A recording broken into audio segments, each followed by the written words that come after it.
Alors, bonjour et bienvenue dans cette nouvelle vidéo. Aujourd'hui, on va parler de la régression. On va parler de façon théorique. L'objectif de cette vidéo, c'est de présenter géométriquement la régression pour que nous puissions mieux comprendre ce que nous sommes en train de faire lorsque nous faisons une régression. Alors, en régression, nous avons deux variables, x et y. Vous pouvez voir x comme étant la taille, y comme étant le poids.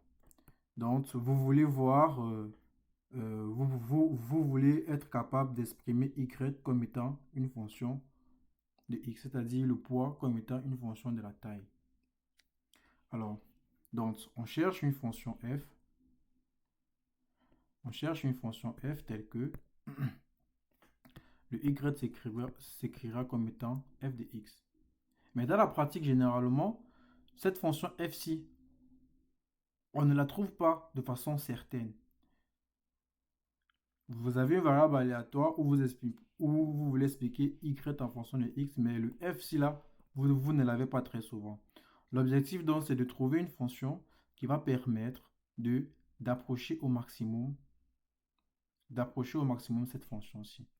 Alors, c'est-à-dire donc que en principe, vous ne pouvez trouver qu'une fonction g de x telle que vous commettez à chaque fois, en fonction du choix de g, vous commettez l'erreur epsilon. Donc, le f ne peut pas être trouvé, mais on peut trouver un g de telle sorte que, en prenant g comme étant le meilleur prédicteur de y en fonction des variables x, on puisse commettre une erreur epsilon. Généralement, cette erreur, cela peut être on distingue plusieurs problèmes face à cette erreur parce qu'il peut y avoir une erreur de spécification, c'est-à-dire le g que vous avez pris n'est pas le vrai g. Forcément, il faut minimiser juste cette erreur de spécification là. On peut aussi avoir une erreur sur le choix des données. Donc, vos données ne permettent pas effectivement d'expliquer, par exemple, le poids en fonction de la taille et d'autres types d'erreurs. Mais très souvent, l'objectif de la régression, c'est de minimiser au maximum cette erreur-ci. Alors, vous voyez que dans la mesure où notre G s'apparente à F, le epsilon est égal à 0. Ça, c'est la perfection. Le fait d'avoir un epsilon nul, ça veut dire que c'est parfait.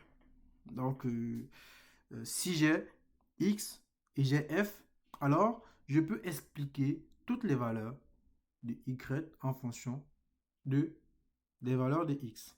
Tout simplement. Mais dans la pratique, vu qu'on n'a pas ça, pour avoir ce critère-là, on va demander, on va demander à prendre g tel que, même si on n'a pas epsilon qui est égal à 0, il faudrait qu'en moyenne, notre epsilon soit nul. En d'autres termes, que l'erreur qui est ceci, que si l'erreur n'est pas nulle, l'erreur ne sera pas nulle effectivement parce que l'erreur c'est epsilon, mais il faudra qu'en moyenne, cette erreur-là s'annule. Alors, l'un des critères logiques, du moins ce que je trouve logique personnellement, d'avoir ce G, c'est de trouver, l'objectif de la régression, non, c'est de trouver G tel que,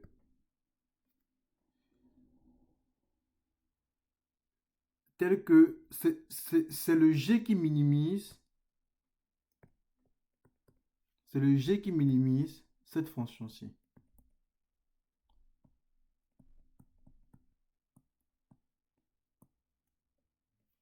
Donc, c'est de trouver G tel que la valeur de l'espérance de y moins g de x au carré soit minimale.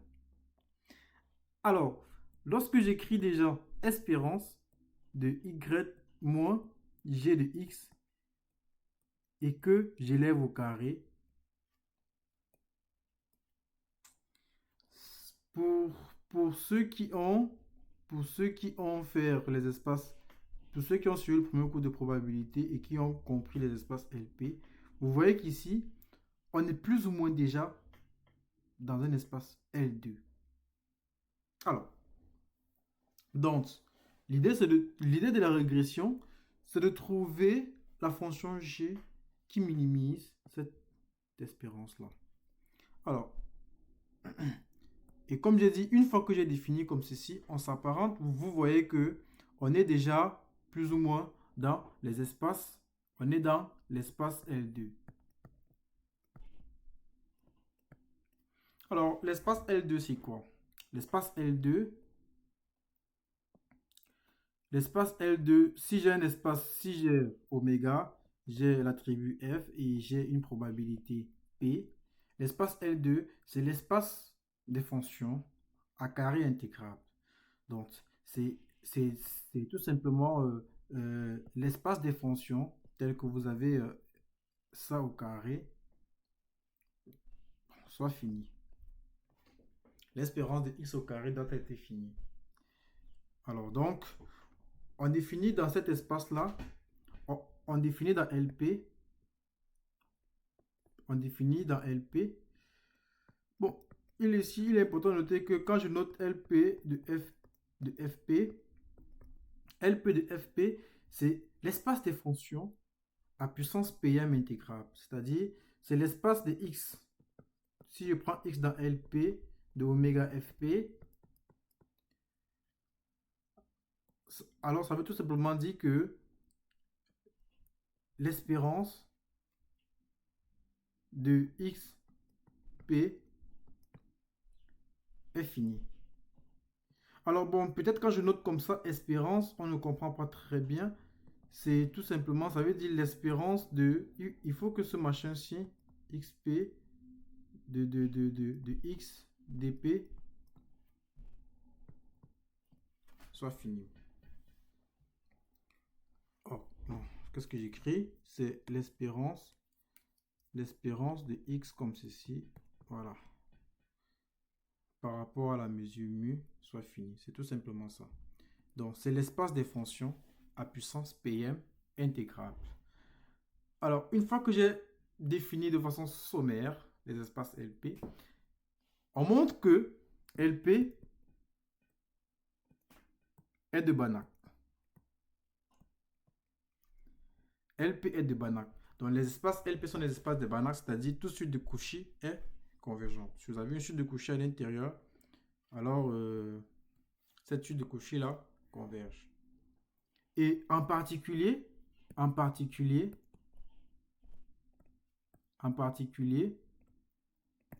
L2 est un Hilbert. Donc, lorsque P est égal à 2, vous avez un espace de Hilbert, c'est-à-dire que la norme P qui est définie comme ceci, la norme P qui n'est rien d'autre que l'espérance de xp 1 sur P. La norme P dans L2 qui est définie par norme de x2 qui est l'espérance de x carré 1 demi. Alors, cette norme-ci, c'est un produit scalaire. Est un produit scalaire. Donc, le fait que cette norme-ci soit un produit scalaire et que l'espace soit complète, on a donc un espace de Hilbert. Parce que l'espace de Hilbert, c'est un espace de Banach dans lequel, autant pour moi, la norme est induite d'un produit scalaire. Ok. Alors, donc, on définit donc dans L2, un produit scalaire. On définit dans L2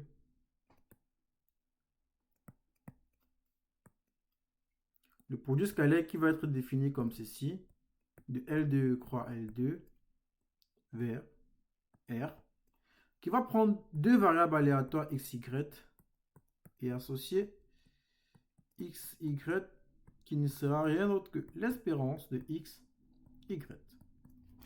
Alors, il est important ici de voir que si vous prenez en particulier l'espace je vais noter ça L2 de 0, c'est-à-dire l'espace constitué des variables aléatoires centrées, c'est-à-dire l'espérance égale à 0. Si vous prenez en particulier cet espace-ci, vous allez voir que ce produit scalaire-ci que vous définissez, en réalité, c'est espérance de x, t, y, t dans cet espace L0, c'est-à-dire l'espace des variables aléatoires centrées. Ceci n'est rien d'autre que la covariance entre x et y. C'est-à-dire la covariance, c'est un produit scalaire. Donc, il faut toujours visualiser la covariance des variables centrées comme étant le produit scalaire. Et une fois que vous voyez que la covariance c'est le produit scalaire, vous allez voir que la forme quadratique associée, c'est-à-dire si je prends xx, qui est la définition de la forme quadratique, c'est-à-dire l'espérance de x carré, vu que d'après la forme de Koenig, c'est normal, celui-ci sera égal à la variance de x. Parce que d'après la formule de Koenig, vous avez espérance de x carré moins espérance de x, le tout au carré. Or, celui-ci est égal à 0 parce que la variable est centrée. Donc, vous avez donc là, la variance, c'est la forme quadratique et l'écart type donc sera l'écart type défini dans cet espace-ci. Si vous prenez l'écart type, l'écart type ne sera rien d'autre que la racine carrée de la variance, qui est effectivement votre norme, l'espérance de x carré. Ça sera la distance qui sera définie dans cet espace-là. Alors, donc, il faut voir, en résumé ici déjà, bon, ne perdez pas de vue qu'on on est en train de parler de la régression, mais c'est important de faire, d'entrer dans l'espace L2, parce que l'objectif de cette vidéo, c'est de vous faire comprendre la régression de façon géométrique. Parce que, comme je dis, lorsque vous parvenez déjà à visualiser votre problème, un peu comme dans les classes terminales, lorsque il fallait faire une perspective cavalière, dans les classes troisième, lorsqu'il fallait faire une perspective cavalière, ou alors en terminale, lorsque vous représentez certains schémas comme le cycle RLC, c'est quand vous visualisez la chose que vous comprenez plus ou moins le problème. Donc ici, c'est de visualiser de façon géométrique votre régression, ce que vous faites comme régression. Alors là, on vient de voir que dans l'espace L2 0, c'est-à-dire l'espace des variables aléatoires à carré intégrable centré, la covariance, c'est un produit scalaire. C'est le produit scalaire. La variance, c'est la forme quadratique. C'est la forme quadratique. Et l'écart type, c'est la distance. Donc, l'écart type mesure la distance entre les variables. Alors, donc, on va donc entrer dans l'espace L2. Donc, on est dans l'espace L2, c'est-à-dire l'espace des variables à carré intégral. Si on revient à notre régression qu'on avait initialement, c'est-à-dire on était où? On était ici. On cherche une fonction qui minimise ça. Donc, on va donc revenir. La régression. Cherchons G qui minimise espérance de x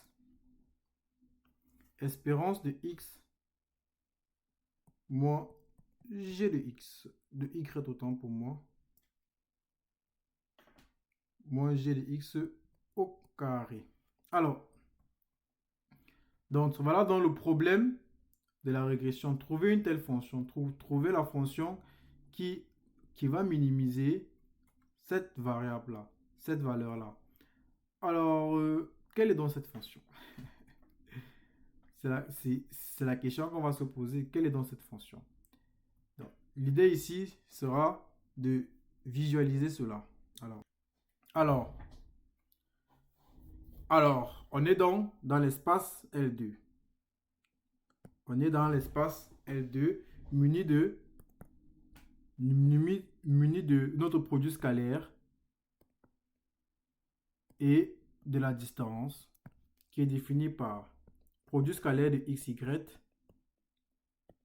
égale l'espérance mathématique de xy et la norme de x est égal à espérance carrée. Alors, pourquoi prendre Pourquoi prendre cet espace-ci? Parce que dans cet espace-ci, le problème de la régression va devenir un problème purement géométrique. Alors, on a, de façon basique, on a l'espérance de y moins g de x, par exemple. Bon, si je prends une constante, prenons tout d'abord une constante a. Prenons une constante, on va appeler cette constante m. Si on prend une constante m,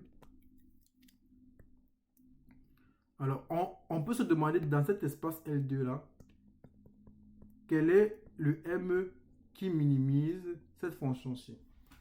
C'est-à-dire, quel est le m qui va minimiser notre fonction-ci.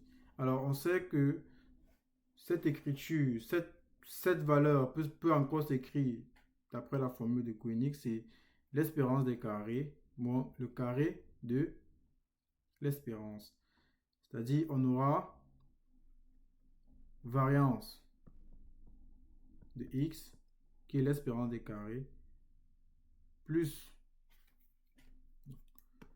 Alors, on peut aussi, dans cet espace-ci, essayer de voir quel est. On peut chercher tout d'abord un m tel que x moins m le tout au carré soit minimal. Or, on sait que x moins m le tout au carré, c'est quoi? X moins m le tout au carré, c'est espérance de x moins.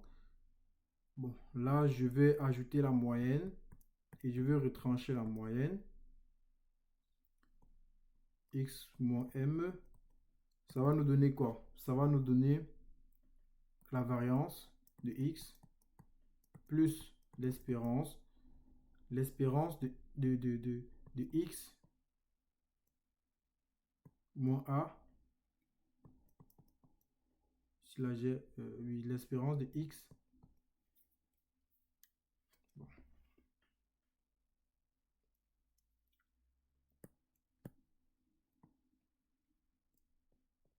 Bon, on a ainsi défini dans L2 muni du produit scalaire défini plus haut et le produit scalaire est défini comme étant si je prends mon produit scalaire qui est de L2 croix L2 vers R qui va prendre deux variables aléatoires et associer x, y de x qui sera égal à l'espérance de x, y. La norme dans cet espace, c'est l'espérance de x au carré 1 demi. On a vu que lorsque les variables sont centrées, cette norme, ce n'est rien d'autre que les k-types. Et la variance, c'est une forme quadratique. Alors, en d'autres termes, si vous avez une variable aléatoire, si je veux représenter l'espace, supposons que l'espace L2, c'est cet espace-ci. Si L2, c'est l'espace-ci, qu'est-ce qu'on a? On aura une variable aléatoire x et voilà notre variable aléatoire x là. Alors, on cherche à avoir une approximation de x. D'abord, de x, ou bien, bon, prenons tout d'abord une approximation de y. On cherche à avoir l'approximation de y comme une constante d'abord. C'est-à-dire, dans cet espace L2-ci, on a forcément une droite de constante. Cet espace est constitué des fonctions constantes parce que les fonctions constantes sont également les fonctions à puissance carrée intégrable. Donc, on a notre x de telle sorte que c'est un espace vectoriel, donc tous les vecteurs ont ce qui est à partir d'une origine. On peut vouloir chercher le y, c'est-à-dire notre problème était de chercher une fonction telle que y moins f de x soit minimal. Ok, maintenant, supposons qu'on veut chercher cette fonction-ci parmi les fonctions constantes. C'est-à-dire, notre f de x se met comme étant une constante. Si on veut trouver cette fonction-ci parmi les constantes, ce qu'il faut faire, c'est quoi? Si j'ai ici y et j'ai delta, la droite constituée des constantes. Alors, si je veux avoir la fonction qui minimise ceci, qui va minimiser l'espérance de y moins m au carré, alors il va me falloir faire la projection orthogonale. La projection orthogonale de y sur l'espace. Et là, j'aurai espérance de y. Donc, pour dire que m peut être là, je cherche un m tel que l'espérance là soit minimale. On sait que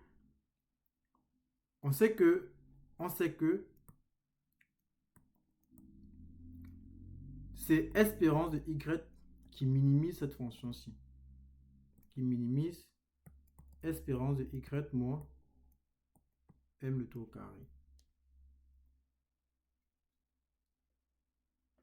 Alors, pourquoi? Pourquoi? Parce que d'après la formule de Koenig, si on applique la formule de Koenig à cette fonction, c'est-à-dire je prends ça et j'ajoute espérance de y plus, et je retire espérance de y dont je n'ai rien fait, moins m au carré. Alors, la formule de Koenig va nous donner espérance de y moins espérance de y au carré, qui est la variance, plus l'espérance de x moins m le tout au carré. Vous voyez que cette valeur-ci ne dépend plus de m. Et si je veux avoir la valeur la plus minimale possible, il me suffira de prendre m si tel que cette valeur-ci va s'annuler. Si je prends m tel que la valeur-ci là s'annule, alors la valeur minimale de celui-ci ne sera rien d'autre que la variance de y. Donc, espérance de y est bel et bien la variable qui minimise cet écart-là. Alors, qu'est-ce que j'ai fait? Je n'ai tout simplement fait dire que espérance de y c'est la valeur qui minimise ça. C'est tout simplement parce que espérance de y cela représente tout simplement la projection orthogonale. La projection orthogonale de y sur cette droite-ci. C'est tout simplement ça. Donc, l'espérance d'une variable aléatoire, c'est la meilleure approximation de cette variable aléatoire dans l'espace des constantes. Parce que c'est la meilleure projection que vous pouvez avoir de votre variable aléatoire. Ensuite, si on restons encore dans cet espace-ci. Parce qu'il faut mieux comprendre ceci pour comprendre ce qui va être fait plus en bas. Lorsque je prends donc la covariance entre deux variables aléatoires, on a vu que la covariance mesurait le produit scalaire entre les deux variables lorsque les variables étaient centrées. Donc ici, je vais supposer les deux variables centrées. Lorsque je prends la covariance, alors cette covariance-ci, étant donné qu'on est dans un espace de Hilbert, alors on peut utiliser Cauchy-Schwarz. Cauchy-Schwarz qui nous dira que la norme, le produit scalaire entre x et y est inférieur ou égal au produit à la norme de x et norme de y. Alors, si vous prenez le produit scalaire entre ça et ça, vous avez la norme de x et norme de y. Ici, les variables sont centrées. X et y sont centrées. Alors, ça veut tout simplement dire quoi? Ça veut tout simplement dire que la covariance entre x et y en norme sera inférieur ou égal à celui-ci, on a vu que celui-ci, c'est ce qu'on a appelé sigma x, c'est-à-dire l'écart type. Et ça, on a également l'écart type de y. Donc qu'est-ce qu'on a? On a covariance de xy divisé par sigma x, sigma y, qui sera une valeur qui sera plus petite que 1. Cette valeur-ci, c'est cette valeur-ci qu'on va utiliser comme mesure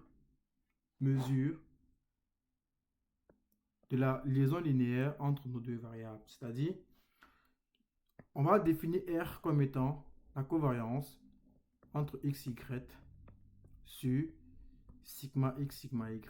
Cette variable étant une variable comprise entre 0 et 1, celui-ci n'est rien d'autre que le cosinus de l'angle formé entre x et y. C'est-à-dire, lorsque vous prenez une autre variable x là, c'est le cosinus de l'angle formé entre les deux ici. Alors, vous voyez donc que si le cosinus, si l'angle formé entre ces deux-ci, entre x et y, bon, petite parenthèse, j'aimerais ici noter que les variables que nous prenons sont notées x et y, certes, mais ils représentent très souvent peut-être le poids, la taille ou autre chose, mais ce sont des variables qui sont quantitatives. L'idée, si vous prenez une variable et que vous ne la centrez et que vous ne centrez pas et vous ne réduisez pas, vous allez probablement faire, vous ne pouvez pas vous permettre de faire ces représentations géométriques. Donc l'idéal serait en principe, si vous voulez faire une compréhension rigoureuse, si vous voulez une compréhension rigoureuse, il vous faut faire, j'y arrive, centrer et réduire vos variables pour avoir une représentation comme ci. Parce que c'est abusé de représenter le poids là. On dit le poids est en abscisse, l'ordonnée est en ordonnée. Techniquement, ça ne veut rien dire. Mais pour une compréhension géométrique, il faut qu'on fasse ces hypothèses-là. Alors, donc, on a notre y qui est là, on a notre x qui est là. On voit que la covariance entre x et y, qui est en réalité le produit scalaire entre x et y, c'est le cosinus entre les deux angles. C'est le cosinus de l'angle formé entre les deux aussi. Alors, vous voyez donc que si x forme un angle de 90 degrés avec y, si x forme un angle de 90 degrés avec y, alors le cosinus va être égal à 0. Alors, donc c'est pour ça que lorsque la covariance est égale à 0, donc lorsqu'on a une covariance qui est nulle, ça veut dire que les deux variables x et y sont indépendantes. On va noter x indépendant de y. Donc, la notion d'indépendance n'est rien d'autre qu'une notion d'orthogonalité. Donc, dire que x et y sont indépendants, ça revient juste à dire que l'espérance ici est égale à 0. En d'autres termes, la covariance entre x et y est égale à 0. Donc, ça c'est bon, c'est un abus de dire indépendance, mais disons que l'angle formé entre les deux donne 0, mais il n'y a pas vraiment un... Il y a, oui, il y a indépendance au sens LP. Donc c'est l'indépendance au sens L2. C'est-à-dire vos deux variables sont indépendantes au sens de la norme L2. Voilà. Je préfère dire ça comme ça. Pourquoi je fais cette précision? Parce que l'indépendance et la corrélation n'est pas la même chose. Donc, l'indépendance, c'est une notion qui est beaucoup plus forte que la corrélation. Donc, vous pouvez être corrélé sans nécessairement être indépendant. Malheureusement. Parce que si par contre les deux variables sont gaussiennes, alors la corrélation et l'indépendance coïncident. Alors, on va donc continuer. On voit donc que le coefficient de corrélation ne mesure rien d'autre que le cosinus entre l'angle formé entre x et y dans notre espace L2. Ensuite,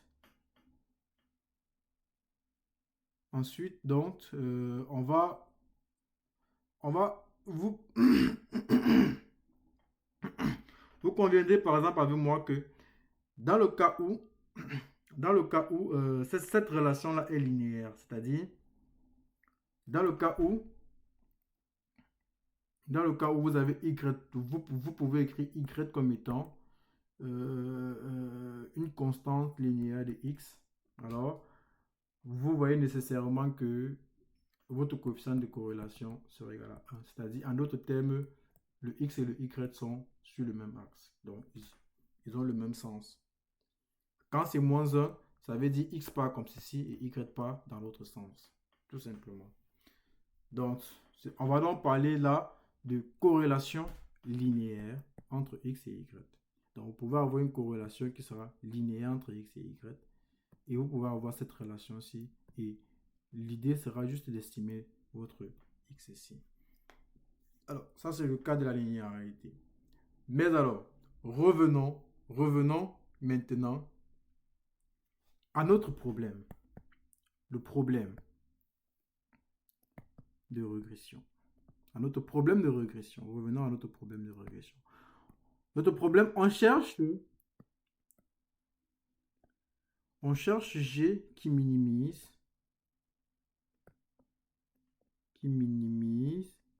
bon, qui minimise l'espérance de Y moins G de X au carré.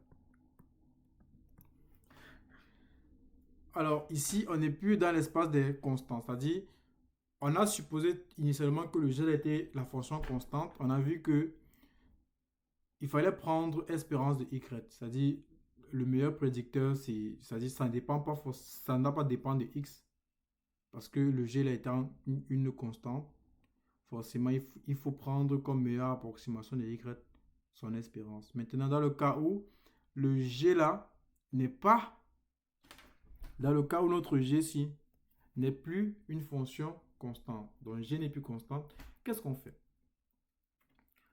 Alors, on va essayer de représenter pour visualiser. Ici, prenez l'espace L2 comme étant cette feuille blanche à partir d'ici. Je ne pouvais pas tracer le cadre parce que ça risque de nous perdre. L'espace L2, c'est cette feuille. Prenons L2 comme étant ici. Alors, je suis dans L2.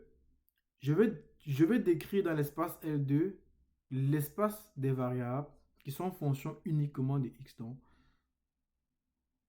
cet espace-ci. Alors, bon, un peu penché. Alors, je peux avoir dans L2 cet espace-ci.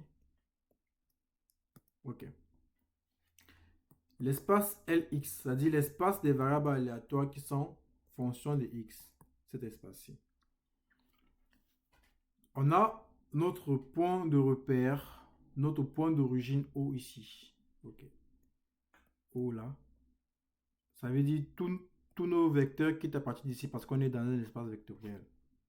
Donc, on a notre variable y qui est là, qui sort dans le plan-ci. Hein. Donc, il ne faut pas le prendre dans le plan. On a notre variable y qui est là. On a notre variable x qui est potentiellement là. Alors, l'idée, on a également toujours notre droite, c'est-à-dire dans l'espace des fonctions qui approxime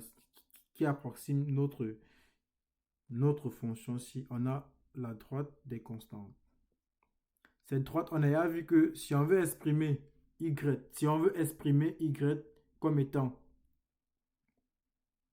une fonction constante, alors il suffira de faire une projection orthogonale, de y sur cet espace-ci. Si vous projetez ça ici, vous avez espérance de y qui sera la meilleure prédiction de y comme étant une constante dans l'espace constitué de L2 de x. Alors, mais là, on ne veut pas nécessairement avoir ce cas-ci, parce qu'on a déjà discuté de ce cas-ci. Donc, on cherche dans cet espace des fonctions-ci, la fonction qui va minimiser celui-là. Vous voyez donc que il va falloir projeter orthogonalement. Il va falloir projeter orthogonalement y ici. De telle sorte qu'on aura cette fonction-ci qui sera notre g de x. Alors là, on aura ça. Si on a cet espace-ci, on a ça. Donc, on va projeter de façon orthogonale. L'idée, c'est de trouver le projecteur orthogonal de y sur x. De telle sorte qu'on a cette fonction-là. Alors, une fois qu'on a ça,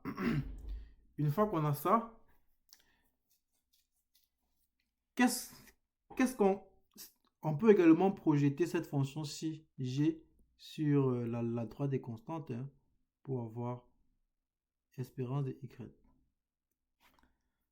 Alors, une fois qu'on a compris cette projection, en espérant que vous avez compris, qu'est-ce qu'on a? On va donc définir une nouvelle fonction qui est très importante qu'on va appeler l'espérance de y sachant x. Notre g, ce sera l'espérance de y sachant x. L'espérance de y sachant x qui n'est rien d'autre que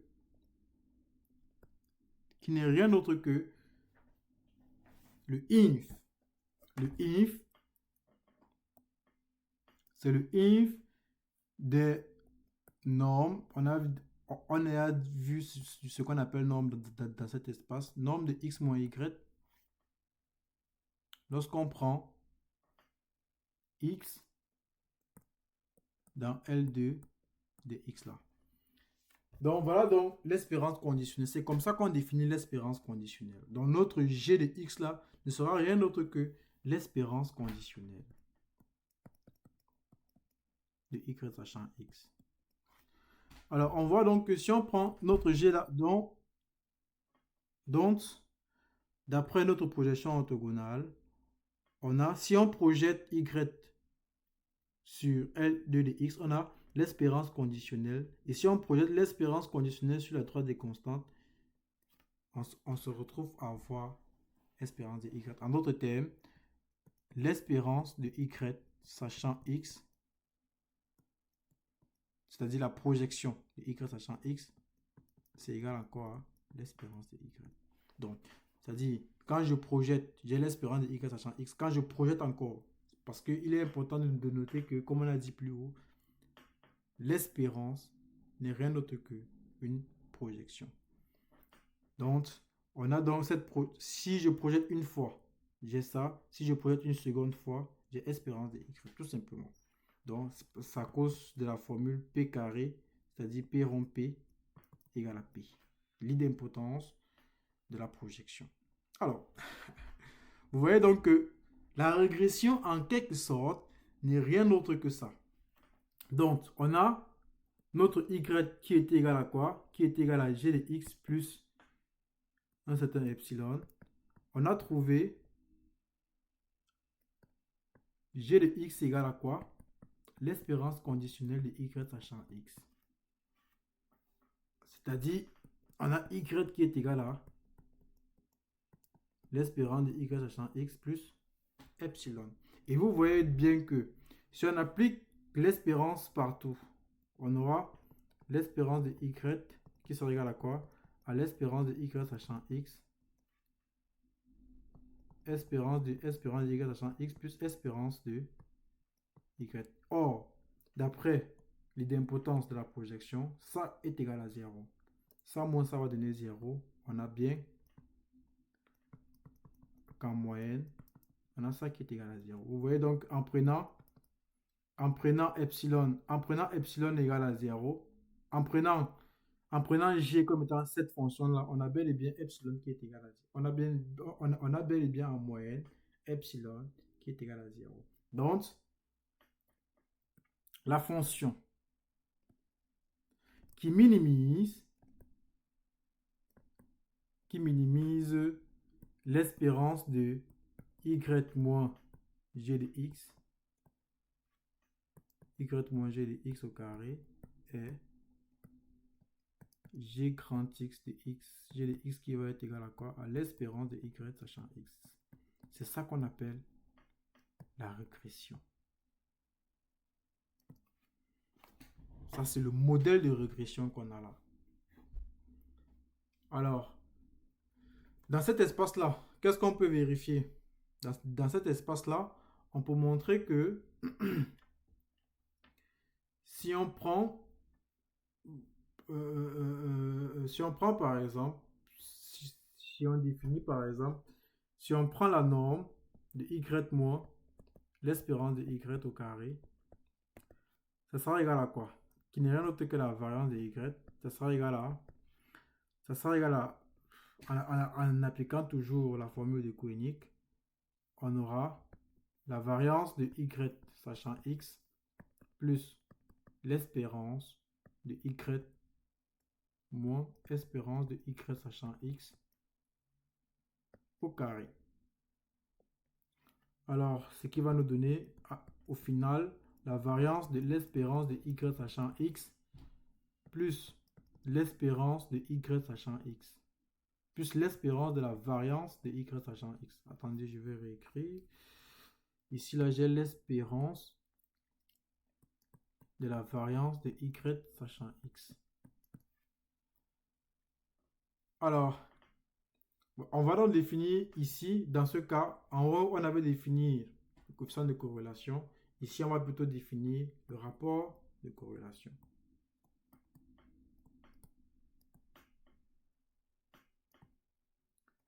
Le rapport de corrélation qui sera défini comme étant n de y en x au carré, qui va être égal à quoi?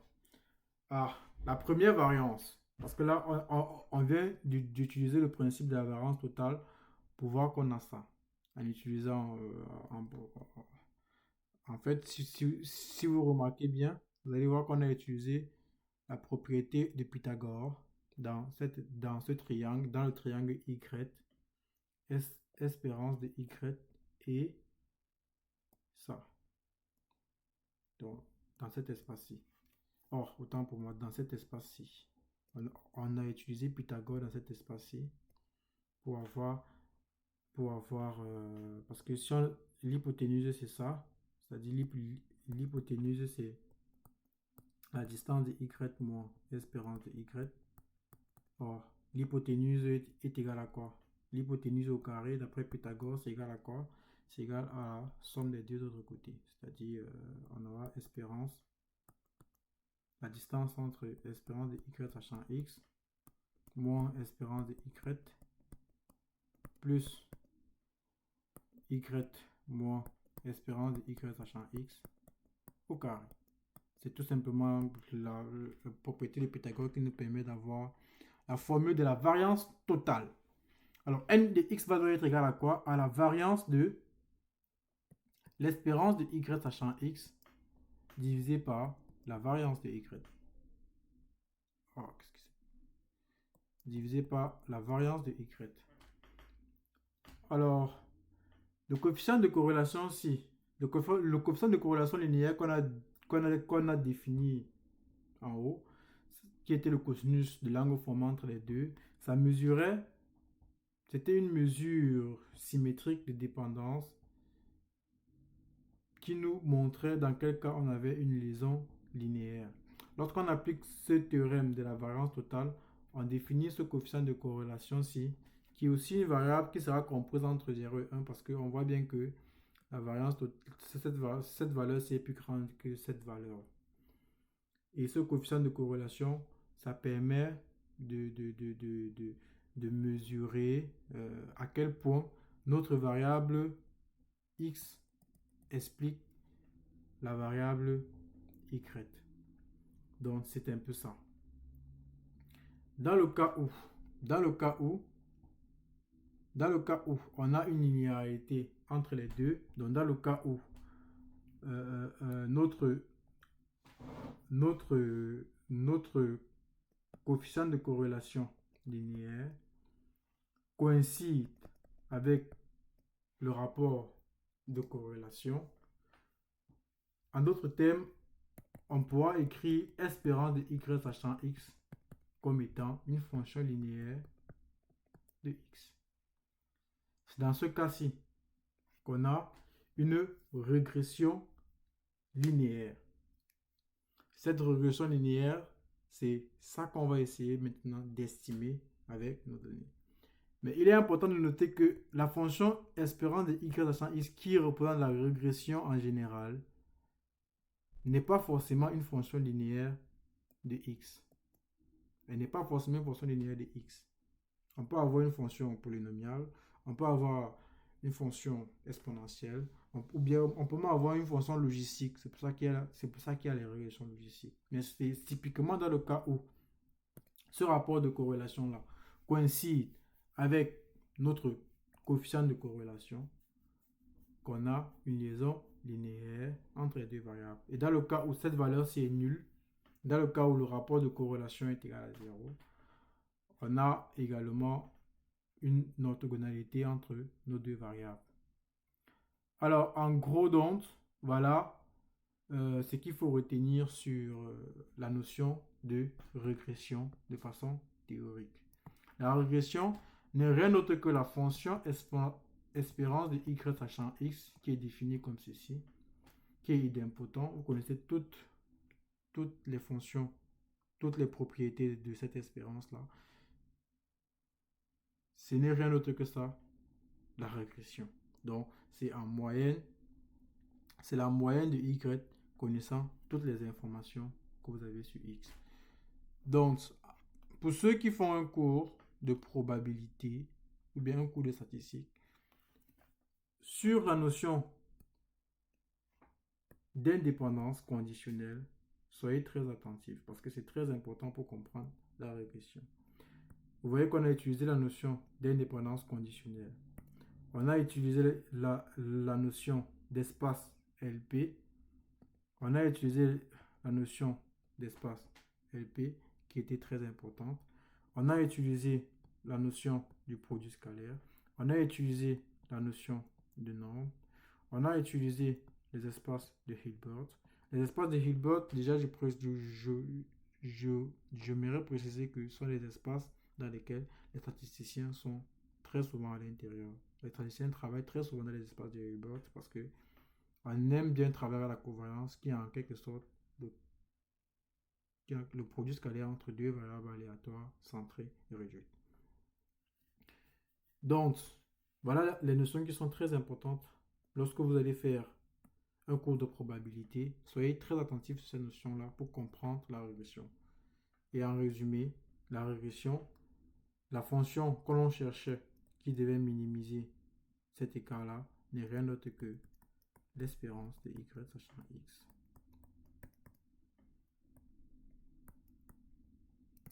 Alors, j'espère que cette vidéo vous aura plu. C'était juste une mise en bouche sur la notion de régression.